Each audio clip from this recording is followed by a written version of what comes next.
Olá a todos, olá igreja, é muito bom estar novamente aqui com vocês. Nós vamos tentar transmitir mais uma porção da Palavra de Deus e vai ser sobre Gênesis. Nós vimos no primeiro episódio de Gênesis que comentamos sobre a criação, que Deus criou todas as coisas do nada. E no sexto dia houve uma reunião da Trindade, do Pai, do Filho e do Espírito Santo, e criaram um homem à sua imagem e semelhança, para que tivessem domínio sobre todas as coisas, para que realmente representasse Deus na terra. E então veio a queda do homem, o segundo vídeo que a gente transmitiu, onde a serpente introduziu no Éden, enganou Eva e Adão, e eles comeram da árvore que o Senhor tinha proibido que eles comessem, da árvore do conhecimento do bem e do mal. E aí entrou o pecado e entrou a morte. E eles tiveram que sair do jardim do Éden. Hoje nós vamos dar continuidade falando sobre a salvação prometida por Deus, abordando Gênesis capítulos 3 e 4. Então nós vamos ainda falar sobre alguns versículos que levam à esperteza de Satanás, da serpente, representada no Éden, em Gênesis 3, versículos de 1 a 21. É um trecho um pouco longo, seria ótimo se vocês pudessem acompanhar pela Bíblia. Gênesis 3, versículos de 1 a 21. Então começa assim: Mas a serpente, mais sagaz que todos os animais selváticos que o Senhor Deus tinha feito, disse à mulher: É assim que Deus disse, não comereis de toda a árvore do jardim? Aqui ela está lançando uma dúvida. E isso até os dias de hoje. O inimigo lança dúvidas na nossa mente a respeito da palavra, a respeito do que Deus quer para a gente. Então, essa é uma arma que o inimigo usa constantemente, lançar dúvidas, sofismas, falsas verdades na nossa mente para nos desencorajar, para nos tirar realmente do caminho que nos leva a Deus. Continuando, ele fala assim: Respondeu-lhe a mulher: Do fruto das árvores do jardim podemos comer, mas do fruto da árvore que está no meio do jardim, disse Deus, dele não comereis, nem tocareis nele, para que não morrais. Então a serpente disse à mulher, aí já vem uma afirmação: É certo que não morrereis. É certo que não morrereis naquele momento. Mas a morte entrou, o pecado entrou, a morte entrou. Então o homem e a mulher iriam morrer, não naquele instante. E continuando, porque Deus sabe que no dia em que dele comerdes do fruto da árvore do conhecimento do bem e do mal, se vos abrirão os olhos, e como Deus, sereis conhecedores do bem e do mal. Então, assim, o que atrai o conhecimento do bem e do mal, é você ser uma pessoa independente de Deus. Então você se sente como Deus para agir em todas as situações, você não precisa de Deus. Continuando no versículo 6, Vendo a mulher que a árvore era boa para se comer, agradável aos olhos e árvore desejável para dar entendimento, tomou-lhe do fruto e comeu, e deu também ao marido, e ele comeu. Então aqui a serpente sagaz, ela atinge todas as faculdades da alma do homem e da mulher, uma árvore boa, agradável, desejável, para dar entendimento. Não tinha como resistir, eles realmente cederam essa tentação. E no 7 continua: Abriram-se então os olhos de ambos, e percebendo que estavam nus, antes eles não tinham essa noção, percebendo que estavam nus, coseram folhas de figueira e fizeram cintas para si. Então, antes eles andavam nus no jardim do Éden e não tinha malícia nenhuma, maldade nenhuma.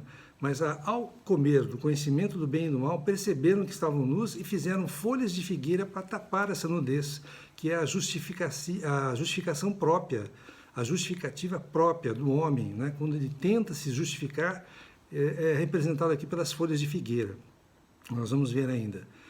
No 8, quando ouviram a voz do Senhor Deus, que andava no jardim pela viração do dia, esconderam-se da presença do Senhor Deus, o homem e sua mulher, por entre as árvores do jardim. E chamou o Senhor Deus ao homem e lhe perguntou: Onde estás? Então, todos os dias, Deus aparecia no final do dia para Adão e Eva e eles andavam, conversavam como amigos perfeitamente. Mas quando houve essa queda, quando eles tomaram do fruto do conhecimento do bem e do mal, eles se esconderam, né? Eles se esconderam de Deus, com temor. E Deus não os repreendeu, mas Deus fez uma pergunta: onde estás? Essa pergunta que Ele está falando para nós hoje. Onde você está? Você está na minha presença? Você tem me buscado? Onde é que você está? O Senhor não nos repreende, Ele pergunta, Ele quer a nossa presença. Onde estás?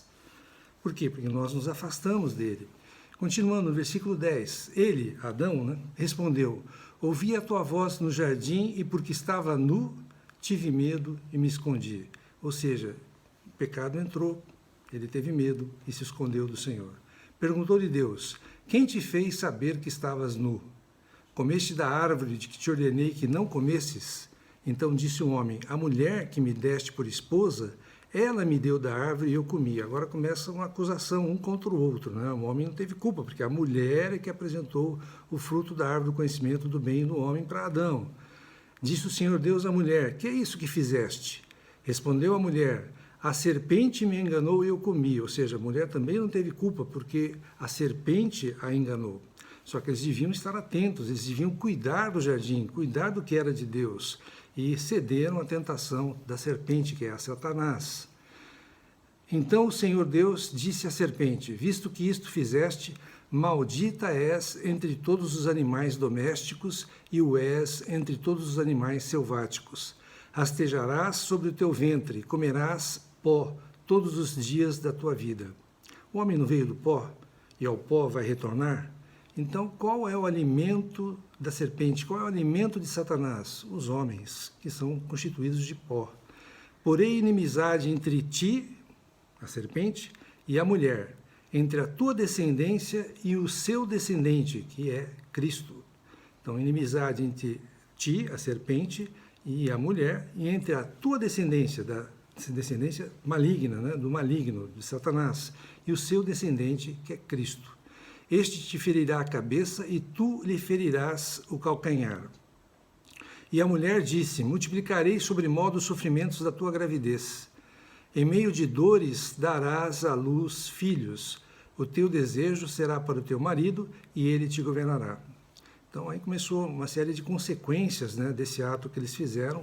Para a mulher, ela iria ter dores de parto, né, e ela iria se submeter ao marido. E a Adão disse: visto que atendeste à voz de tua mulher e comeste da árvore que eu te ordenara não comesses, maldita é a terra por tua causa. Em fadigas obterás dela o sustento durante os dias de tua vida. Ou seja, trabalho para se sustentar, para se alimentar. No 18, ela produzirá também cardos e abrolhos e tu comerás a erva do campo. Ou seja, vai ter que trabalhar. Continuando no 19, no suor do rosto comerás o teu pão, até que tornes a terra, pois dela foste formado. Quando ele morrer, torna a terra. Porque tu és pó e ao pó tornarás. Esse é o alimento de Satanás, homens. E deu o homem o nome de Eva, a mulher. A Eva vem do hebraico, que significa vivente, mãe de todos. A sua mulher, por ser a mãe de todos os seres humanos, recebeu este nome, Eva. Fez o Senhor Deus vestimenta de peles para Adão e sua mulher, e os vestiu. Então, não bastava e não basta folhas de figueira, justificativa própria, justiça própria para a gente se libertar dos pecados.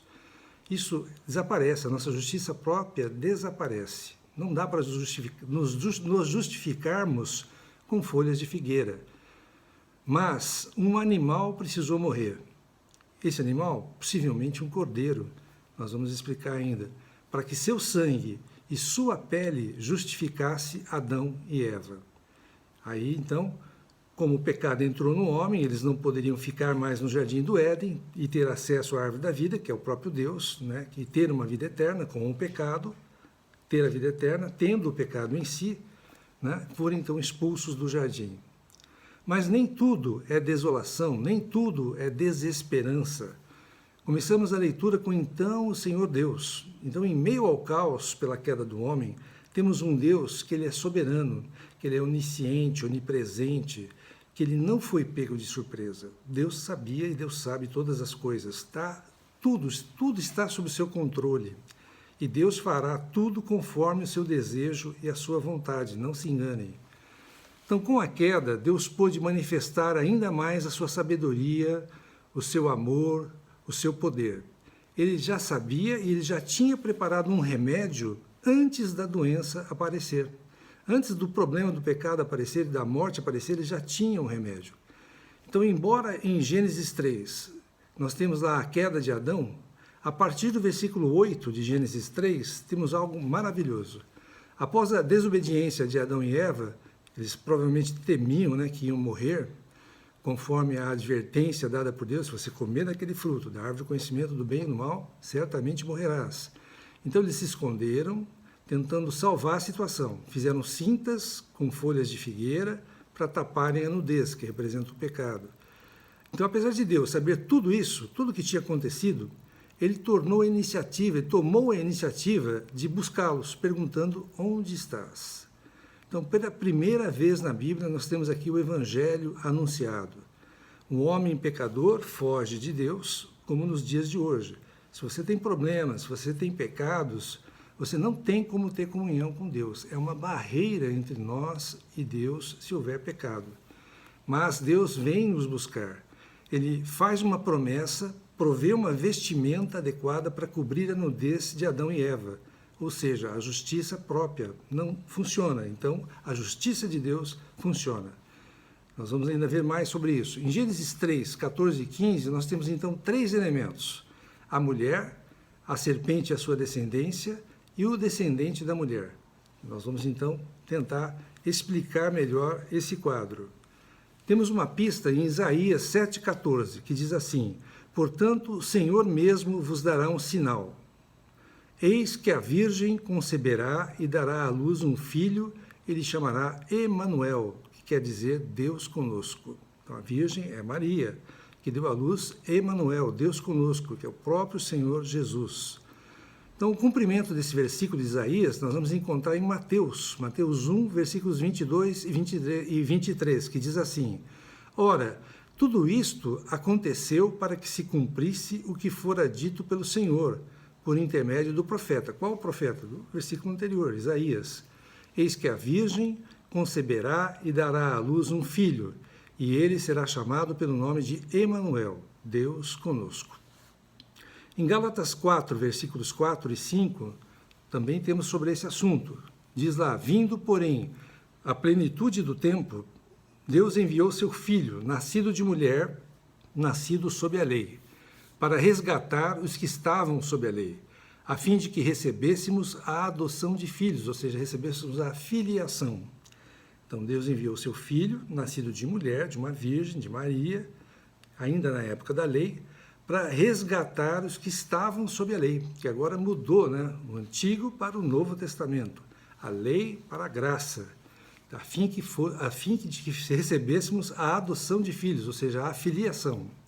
Então aqui vemos a confirmação de que Jesus é o descendente da mulher, tendo sido profetizado imediatamente após a queda. Ele feriria a cabeça da serpente, fato este que ocorreria, na realidade, 4.000 anos após a queda, com a morte e ressurreição de Jesus Cristo. Isso foi o ferimento mortal para Satanás. Apocalipse 12, 9 nos diz: e foi expulso o grande dragão, a antiga serpente. Percebe? O grande dragão, a antiga serpente, que se chama Diabo e Satanás. Aqui está bem explícito. E foi expulso o grande dragão, isso é Apocalipse 12, 9. A antiga serpente, lá de Gênesis, que se chama Diabo e Satanás, o sedutor de todo o mundo. Sim, foi atirado para a terra e com ele os seus anjos. 1/3 dos anjos se rebelaram juntamente com Satanás e vieram para a terra. Então, o que acabamos de ler nos mostra que a antiga serpente é, na realidade, Satanás. E a descendência da serpente são todos aqueles que seguem a Satanás, mesmo sem saber. Se a pessoa não tem o Senhor, se a pessoa não foi convertida, se a pessoa não recebeu o Senhor, ela é um seguidor de Satanás, mesmo sem saber. Isso ao longo de toda a história. Mateus 3, 7 nos diz: vendo ele, porém, que muitos fariseus e saduceus vinham ao batismo, disse-lhes, quem que disse? João Batista, raça de víboras, quem vos induziu a fugir da ira vindoura? Então, desculpe, não é João Batista, é o próprio Senhor Jesus aqui. O Senhor chama os fariseus e saduceus de raça de víboras.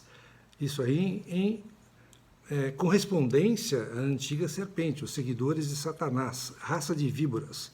Eram os fariseus e saduceus que não criam e não creram no Senhor Jesus. Mateus 13:38 nos diz, é a parábola do semeador. O campo onde foi semeada a semente é o mundo. A boa semente que foi semeada são os filhos do reino. O joio que cresce misturado com o trigo são os filhos do maligno. Então aqui Jesus identifica o joio como sendo os filhos do maligno. Então o Senhor, ele semeou o campo e foi dormir.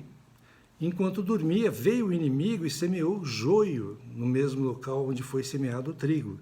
E o joio e o trigo são muito semelhantes, Você não pode tirá-los enquanto crescem, porque você vai tirar trigo junto com o joio. Quando eles estão cacheados, aí sim você vai perceber a diferença. O joio você esfrega na mão e você não tem semente nenhuma, nada. O trigo você esfrega na mão e você tem o trigo, você tem a semente. Então, o joio, o que aconteceu? Foi jogado para o fogo. Na verdade, para o fogo eterno. Está significando aqui os que não creram, os que não seguem o Senhor. E o trigo foi recolhido para o celeiro, para junto do Pai. É lá que nós vamos estar. João 8,44, na parte A, nos diz, vós sois do diabo, que é vosso pai, e quereis satisfazer-lhes os desejos. Aqui, refere-se aos judeus que rejeitaram o Senhor, que diz, vós sois do diabo. Então, os que rejeitam o Senhor são do diabo, sim, mesmo sem saberem. 1 João 3, de 8 a 10, diz assim, aquele que pratica o pecado procede do diabo, porque o diabo vive pecando desde o princípio. O diabo é o pai da mentira, o diabo é o pai do pecado, né? Ele só quer roubar, matar e destruir. Então, aquele que vive praticando o pecado é filho do diabo. Ah, mas eu me arrependo. Ótimo, se você se arrepende, pede perdão, pede pelo sangue do Senhor, teus pecados são perdoados. Mas você não deve continuar na prática do que você pediu perdão. Então, todo aquele que pratica o pecado é filho do diabo. Então, em todos esses versículos que nós falamos, nós vemos a ação de Satanás, como ele age. A mulher, né, nós falamos aqui do diabo, sua descendência. A mulher, em Gênesis 3,15, é sem dúvida Eva, a quem foi feita a promessa do descendente que é Cristo. Então, uma parte da descendência de Eva deu origem a todo o povo de Deus, o povo de Israel no Antigo Testamento e a igreja no Novo Testamento. Então, há uma inimizade entre essas duas descendências, do maligno e a descendência do Senhor, desde a queda, e desenvolve-se por todo o Velho Testamento, o Novo Testamento, continua até os dias de hoje. Então, ao longo de toda a Bíblia, nós vemos essa luta, essa inimizade entre os filhos de Deus e os filhos do diabo. Então, Deus nos diz que o descendente de Eva feriria a cabeça da serpente. Quando isso foi cumprido? Quando que foi ferida a cabeça da serpente, a cabeça de Satanás? Quando o Senhor morreu na cruz e ressuscitou. Ali foi o fim de Satanás. Ali foi a sentença de Satanás. Ele está perdido. Só que, para cumprir essa sentença, ainda vai um tempo. Ainda não aconteceu o cumprimento dessa sentença. Ainda vai acontecer. É a mesma coisa quando se faz um julgamento, né? Que a pessoa recebe a sentença, mas até ela cumprir a sentença, há um tempo. Hebreus 2,14, parte B, nos diz, por sua morte, a morte de Cristo, destruísse aquele que tem o poder da morte, a saber, o diabo. Então, ao fazer isso, pela morte de Cristo, Cristo fere a cabeça da serpente e é ferido em seu calcanhar. Por fim, em Apocalipse 20:10, nos diz, o diabo, o sedutor deles, foi lançado para dentro do lago de fogo e enxofre, onde já se encontram não só a besta, não só o anticristo, mas também o falso profeta, e serão atormentados de dia e de noite pelos séculos dos séculos. A patota toda vai se reunir no lago de fogo. Vamos então ao final dessa luta, onde o diabo, vimos, né, esse final da luta, onde o diabo é lançado definitivamente no lago de fogo e enxofre. Em Gênesis 3:15, uma pequena semente foi plantada por Deus e se desenvolve por toda a Bíblia. Nós costumamos falar que Gênesis é o livro das sementes, né? Todas as sementes estão plantadas em Gênesis e se desenvolvem ao longo de toda a Bíblia. E a colheita dessas sementes se consegue obter no final da Bíblia, nos últimos 3 capítulos, Apocalipse 20, 21 e 22. Então, se não acontecesse o problema da queda do homem, a Bíblia se resumiria a Gênesis 1 e 2, Apocalipse 22, 21 e 22. Não precisaria mais nada. Toda a Bíblia é para resgatar o homem do inimigo. A serpente, ela se desenvolveu, se tornou o diabo, com todo o seu sistema maligno, incluindo a besta, que é o anticristo, o falso profeta e os anjos caídos, né? E todas as pessoas que não se arrependeram, que não aceitaram o Senhor. Todos eles vão ser lançados no lago de fogo, infelizmente ou felizmente. O descendente da mulher torna-se o noivo, que a si mesmo se entregou para sua noiva, sua amada noiva, que é a igreja, que é coletiva. Nós fazemos parte da igreja, composta por todos os santos, todas as pessoas salvas, em todas as eras. A igreja é composta por todos os salvos que receberam o Senhor em todas as eras, em todos os tempos. E ela é adornada, ela é ataviada, sem mácula, sem ruga, pronta para se casar com o Senhor, que é Cristo, pronto para se casar com o seu noivo amado, que é Cristo. Então esse foi o evangelho que Deus proclamou para Adão. Esse é o nosso destino, essa é a nossa esperança. Que maravilhosa boa nova, evangelho é boa nova, que maravilhosa boa nova que nos foi prometida. Quanto às vestimentas de pele, vamos lá explicar. Então, dentro da salvação, esse é um aspecto importante que surge em Gênesis 3, 21. Depois, mais para frente, se fala das vestes, né, as vestes adornadas, bordadas, né, com os nossos atos de justiça. E aqui é uma veste que vai ser uma justiça para Adão e Eva. Então, nós não podemos ignorar as consequências imediatas do pecado, a gravidade do pecado presentes na vida do homem. Hoje, na vida do homem, o pecado ele é destruidor. Ocorre que Adão, agora, quando ele passou a conhecer o bem e o mal, ele era como Deus, porque ele podia viver sem Deus, né? E tinha o pecado dentro dele. Este fato de ter o pecado dentro dele mudou a relação dele com Deus. Deus passava toda a tarde lá para conversar com Adão e Eva, né, para bater papo, para trocar uma comunhão. Mas aí, com o pecado, não pôde mais acontecer essa comunhão com Deus. Agora, ele sabia da sua nudez e passou a ter medo e se esconder de Deus. Gênesis 3:10. Para restaurar essa comunhão, pelo menos parcialmente, Deus fez vestimentas de pele para eles. Por que vestimentas de pele? Por quê?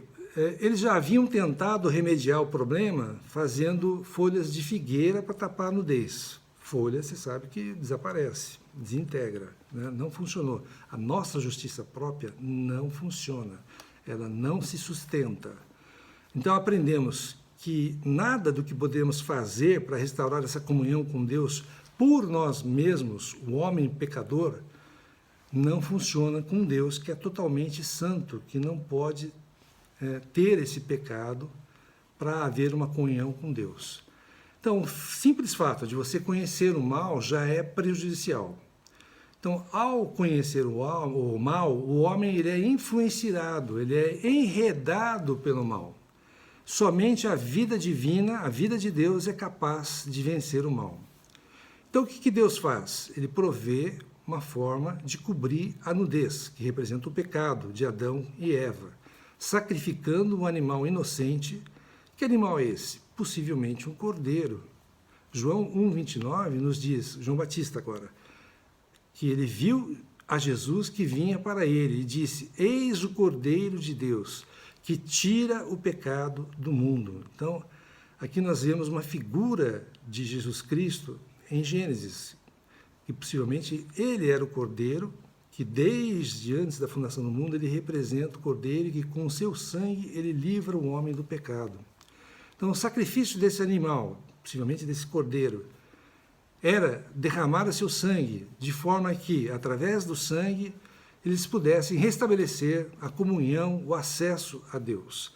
Hebreus 9, 22 nos diz: sem derramamento de sangue não há remissão de pecados. Sem derramamento de sangue não há remissão de pecados. Em Gênesis 3, 21, podemos perceber verdades preciosas da nossa redenção, tais como substituição, inclusão e a união com Cristo. Então, no Antigo Testamento, todos os salvos, Adão e todos os salvos do Antigo Testamento, eles tinham seus pecados cobertos, perdoados pelo sangue derramado de uma oferta. Eles ofertavam lá, quem tinha mais dinheiro ofertava um bezerro, ofertava um cordeiro, um cabrito, um bode, uma pombinha, ou outras ofertas, para poder ter os seus pecados perdoados. E para cada pecado existia uma oferta mais específica. Agora, só há uma oferta, um único verdadeiro e definitivo sacrifício, que é a morte de Jesus Cristo na cruz. Agora, só essa oferta é que limpa os nossos pecados. Não precisa sacrificar mais nenhum animal. Mas Jesus Cristo fez o serviço por nós. Ele morreu na cruz, derramou seu sangue para cada um de nós que crê no seu nome para nos tornar filhos de Deus. E essa é a libertação do nosso pecado e essa é a vida eterna que é dada de Deus para nós. Então, hoje, dentro do Novo Testamento, não precisamos mais de símbolos, de figuras da redenção, como o Cordeiro, mas da realidade, que foi o sacrifício de Cristo. E também temos acesso à árvore da vida, que tinha sido fechada para Adão porque ele estava com pecado.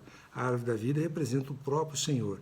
Hoje nós temos, com intrepidez, nós podemos nos achegar ao Santo dos Santos, aonde Deus está no nosso espírito para termos comunhão com Ele. Graças a Deus que o remédio para a cura da queda foi completo, se realizou de uma maneira espetacular. Temos uma promessa maravilhosa a ser cumprida no final dos tempos, como a gente já citou aqui algumas coisas.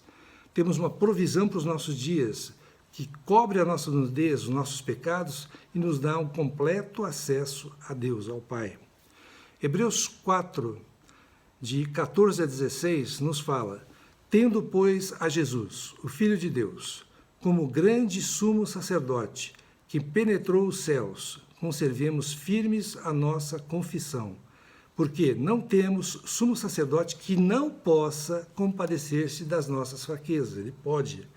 Antes, foi ele tentado em todas as coisas, à nossa semelhança, mas sem pecado. O Senhor veio à terra sem pecado. A imagem e semelhança do homem, ele se desfez da figura de Deus, ele se desfez do poder de Deus, ele ele submeteu a figura humana, veio à terra justamente para nos livrar do pecado com o seu sacrifício, com a sua morte na cruz.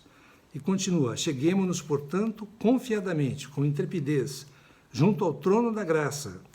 Nos acheguemos ao trono da graça para obter graça na hora oportuna, quando precisarmos, a fim de recebermos o quê? Misericórdia e acharmos graça para socorro em ocasião oportuna. Então o Senhor fez todo o serviço. Esse serviço, ele é gratuito a cada um de nós. Basta crer. Crer é receber. Se você crer, se você receber que o Senhor morreu por você naquela cruz, derramou o seu sangue para que você fosse salvo e que Ele é o seu Senhor, que você precisa dizer que Ele é o seu Senhor, Jesus Cristo é o meu Senhor, Ele morreu na cruz por mim, para me salvar, Ele é o meu Senhor, você está apto a ser filho de Deus. Você está apto a receber de Deus a vida eterna. Não é pouca coisa. E é simples, o Senhor é simples, o Senhor é direto, Ele quer o nosso coração, Ele quer contar com cada um de nós para que a sua vontade seja feita na terra. Espero que tenham gostado. Quem ainda não se inscreveu no meu canal, aqui embaixo está escrito inscrever-se. Você pode se inscrever e ter acesso a todos os vídeos que já estão aí e aos próximos que virão. Também lembrando que a ICEL, a Igreja Cristã em Londrina, ela tem um canal no YouTube e tem o Facebook. E nós estamos quase que terminando o estudo de Apocalipse. Está sendo feito em sequência, vocês podem também acessar. Nós pedimos para que todos tenham uma excelente semana, abençoada semana, cada um que esteja assistindo esse vídeo, suas famílias.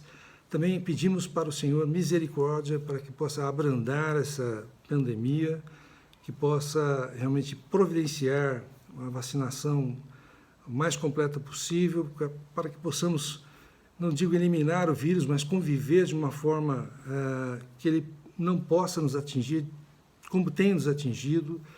Peço pelos que estão doentes, nos leitos de hospital, nas UTIs, para que o Senhor possa realmente dar uma chance para que eles possam te conhecer, possam abrandar essa doença, possa curar a todos que necessitam de cura.